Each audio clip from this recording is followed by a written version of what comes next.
트럼프가 3개월 만에 선거 유세 집회를 했는데 트럼프의 횡설수설은 여전했습니다. 한국을 또 의식하다가 대형 말실수를 했습니다. 사실은 C19 테스트 속도를 늦추라고 지시했다는 말을 큰 목소리로 신나게 해버린 것입니다.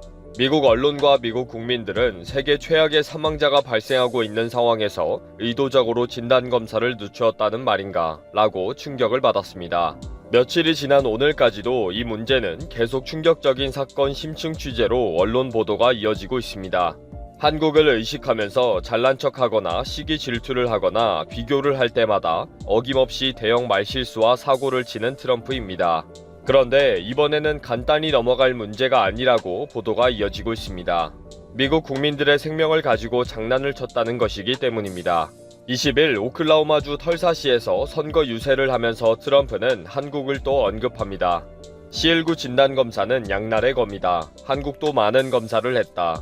그러나 여기에는 나쁜 면도 있다. 그 정도로 진단검사를 많이 하면 최종 판정자는 더 많이 나온다. 그래서 나는 진단검사를 제발 줄이라고 했다. 라고 말을 했습니다.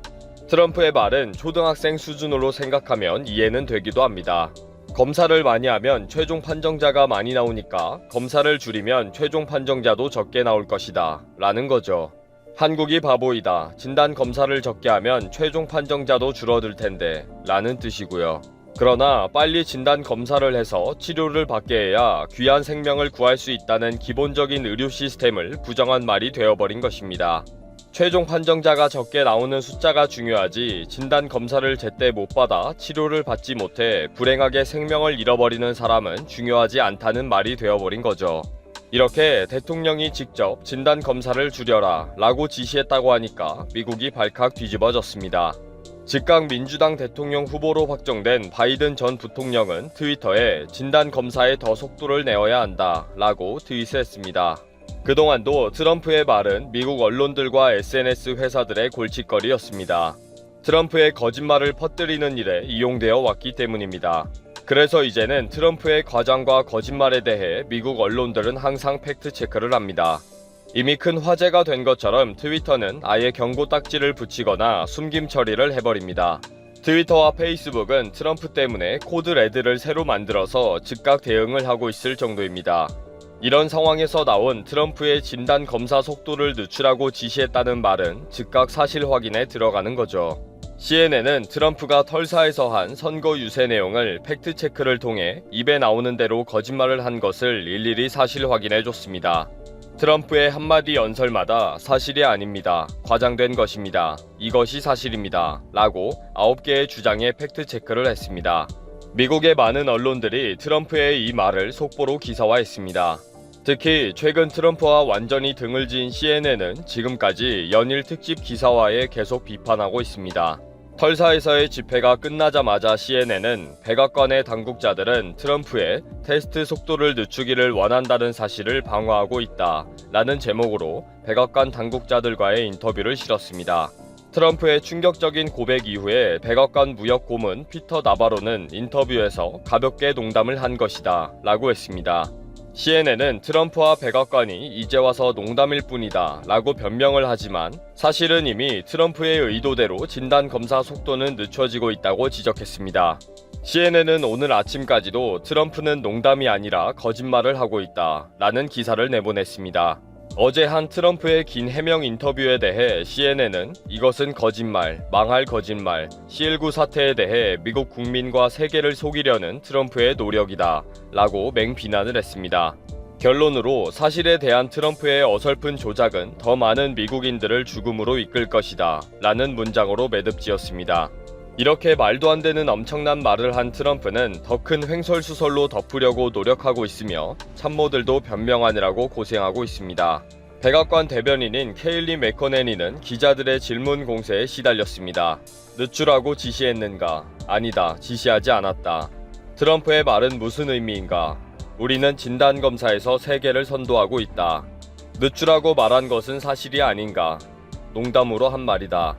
농담을 하는 것이 적절한가? 미디어에 대해 농담한 것이다. 진땀이 날 수밖에 없는 횡설수설 답변을 하고 있습니다. 오늘 아침까지도 트럼프는 기자들의 질문 공세에 시달렸습니다. 트럼프가 애리조나로 가기 전에 가진 기자들과의 짧은 인터뷰에서 정말 테스트 속도를 늦출 계획이 있습니까? 라고 질문을 받습니다. 이에 대해 트럼프는 특유의 횡설수설 답변을 합니다. 저는 아이가 아닙니다. 자 말하겠습니다. 명확하게 알려드리겠습니다. 라고 말입니다. 그 다음은 길게 횡설수설이고요. 장황하게 설명했는데도 불구하고 기자는 또 질문합니다. 그래서 천천히 하기를 원하는 거죠. 이런 기자의 계속된 추궁에 트럼프는 또 횡설수설하고 장황하게 답변을 합니다. 트럼프 특유의 짜증과 큰 목소리로 말입니다. 이 짧은 인터뷰는 백악관 웹사이트 브리핑 상황에 올라와 있습니다. 한국을 언급할 때마다 대형 사고를 치는 트럼프입니다. 한국보다 잘하고 있다는 것을 항상 말하고 싶어 하는 거죠. 그런데 이번에는 수습 불가인 대형 사고를 친 것 같습니다. 타격은 일본 기업에 향했다. 아베 총리의 수출 규제가 오히려 일본 기업에 악영향을 미쳤다. 삼성전자의 반도체 생산에 영향을 주지 못했다. 최근 도쿄신문이 일본의 수출 규제가 한국이 아닌 일본 기업에 실질적인 타격을 주었다고 보도하며 한국이 국산화는 물론이고 일본이 아닌 다른 국가로부터 반도체 소재를 공급받기 시작했다며 앞으로 일본이 받을 추가적인 피해를 두려워하고 있습니다. 여기에 일본을 WTO에 제소한 한국산업통상자원부의 유명희 통상교섭본부장이 WTO 최초의 여성 사무총장의 공식 출사표를 던지며 어제 세종청사에서 열린 브리핑에서 WTO가 출범한 후 가장 큰 위기에 놓여있다. 이를 복원시키겠다. 한국의 높아진 위상과 국격에 걸맞게 국제사회의 요구에 주도적으로 이바지해야 할 때다. 라고 발언했습니다. 얼마 전 한국이 WHO 집행이사국으로 선출된 데 이어서 이번에는 WTO 최초의 여성 사무총장까지 한국에서 나오려 하자 일본은 그야말로 비상사태에 빠졌습니다. 일본의 공영방송 NHK는 유명희 본부장은 지금까지 국제회의에서 일본의 조치를 강력히 비판하며 수출 규제를 철회할 것을 요구했다 라며 유명희 본부장에 대해 집중 보도했고, 지지통신도 한국과 일본의 심각한 대립이 아직도 지속되고 있는 가운데 한국의 유명희 본부장이 차기 WHO 정상에 도전한다. 일본 정부의 대응은 무엇인가? 라며 현재 일본이 느끼고 있는 불안, 긴장, 초조, 우려, 네 가지 복합적인 감정을 동시에 드러내고 있습니다. 정신적 충격이 너무나 컸던 나머지 이제는 황당한 가짜 뉴스까지 퍼뜨리기 시작했는데요. 도쿄신문은 한국 총선거 디지털 부정인가? 라는 제목과 함께 지난 4월 총선에서 더불어민주당이 압승했지만 개표 과정에서 조작 의혹이 있어 재개표를 하자는 요구의 목소리가 좀처럼 가라앉지 않고 있다 라고 보도했습니다. 도쿄신문이 문제를 제기한 부분은 한국 일부 매체가 제기한 음모론 63대 36이었습니다. 지역별로 금융, 농업, 제조업 등 산업 구조가 다양하고 주민들의 생각이 다른데 왜 여러 지역에서 민주당 63%, 미래통합당 36%의 지지율이 나올 수 있느냐고 지적한 것입니다. 자, 그런데 여기에 JTBC가 팩트체크를 한 결과 63대 36 음모론은 명백한 가짜 뉴스임이 드러났습니다. 민주당 63%, 미래통합당 36%가 나온 지역은 사전투표에서 수도권 3개 도시인 서울, 경기, 인천이었기 때문에 충분히 가능성 있는 결과인데다가 63대 36이라는 수치는 더불어민주당과 미래통합당이 받은 표만 비교했을 경우이고, 실제 중앙선거관리위원회가 공개한 각 당 투표율을 보시면 61대 34, 60대 34, 58대 33으로 전부 제각각입니다. 게다가 결정적으로 선관위 직원 2,900명을 포함해 사전투표와 개표 관리인들을 모두 합산하면 수십만 명에 달하고, 이들의 직업은 공무원, 여당 추천위원, 야당 추천위원, 일반 시민 등 다양합니다. 비판할 가치조차 없는 음모론이라는 것이죠. 이렇게 전혀 신빙성 없는 음모론을 보도하며 심지어는 미국의 통계학자 월터 미베인 미시간대 교수가 한국 총선의 통계적 이상 수치와 부정선거라는 제목의 논문을 발표했다고까지 전하며 일본이 한국을 향해 최후의 몸부림을 치고 있습니다. 결국 한국은 일본이 가장 두려워하는 카드를 꺼내 들었죠. 더불어민주당의 김태년 원내대표는 소부장 산업 전략 시즌2를 시작하겠다고 발표한 것인데요.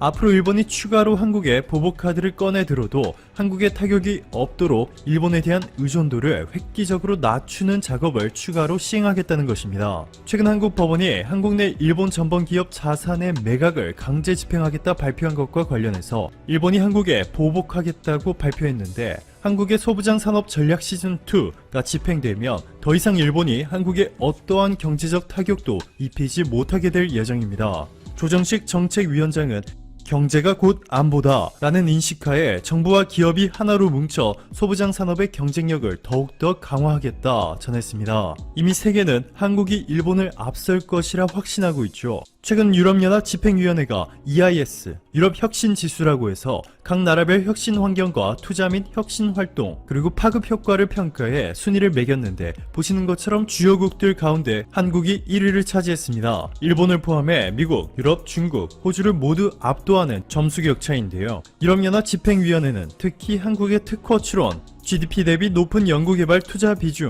고등교육을 이수한 인구 비중 등의 항목에서 독보적인 1위라 평가했습니다. 지난 2019년 7월 일본이 대한국 수출 규제를 시작했을 당시에 문재인 대통령은 이렇게 단언했죠.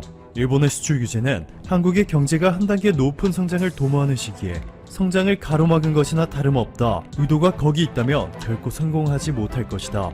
일본의 노림수는 결코 성공하지 못할 것이다. 결국 일본 경제에 더 큰 피해가 있을 것임을 경고해둔다. 오늘도 감사합니다. 최고로 멋진 하루 보내시길 바랄게요.